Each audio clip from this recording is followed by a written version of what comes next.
வணக்கம் ஃப்ரெண்ட்ஸ். இப்போ நம்ம அரிசி சேர்க்காமல் இட்லி பண்ணுவோம், பருப்பு வகையில் மட்டும் வச்சுட்டு.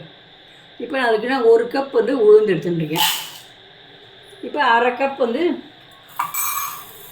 பருப்பு, இல்லை மசூர் டால்னு சொல்லுவாங்க, ஆரஞ்சு கலரில் இருக்கும், அதுங்கெல்லாம் 1/2 கப் பாசிப்பருப்பு இதுவும் போட்டுக்கிறோம்.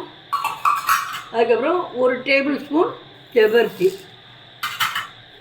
அப்புறம் 1 ஸ்பூன் கம்மியாக வெந்தயம்.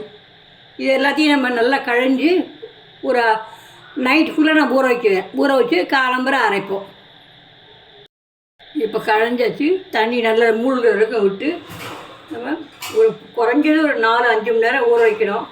நம்ம ராத்திரி படுக்கிறப்ப ஊற வச்சோம்னாக்கா காலம்பரை எழுந்தோன்னா முதல்ல அரைச்சோம்னா நைட் டிஃபனுக்கு நம்ம பண்ணிடலாம். அது ஊறட்டும், அப்புறம் பார்க்கலாம். இப்போ நம்ம பருப்பு ஜவ்வரிசி இதெல்லாம் போட்டோம், நல்லா ஊறிடுத்து. இப்போ எடுத்து அரைச்சிடலாம். நான் முதல்ல போட்டது பாத்திரம் சின்ன பாத்திரமாக இருந்தது, அதனால் பெரிய பாத்திரத்துக்கு மாற்றிட்டேன் நான். இப்போ அரைச்சி உப்பு போட்டு கலந்து வச்சாச்சு. அப்படியே ஒரு 8 மணி நேரம் அப்படியே நம்ம மூடி வச்சுருவோம். அப்புறம் 8 மணி நேரம் கழித்து நம்ம இட்லியாக வாக்கலாம். இப்போது நல்லா மாவு பொங்கி வந்திருக்கு. இப்போ நம்ம இட்லி வாக்கலாம். இப்போது அடுப்பில் இட்லி பானை வச்சுருக்கு.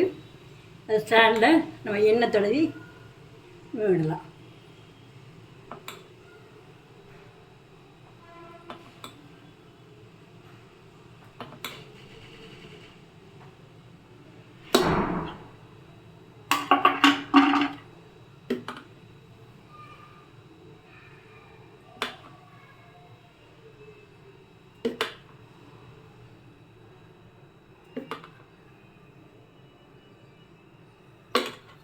இப்போ விட்டாச்சு.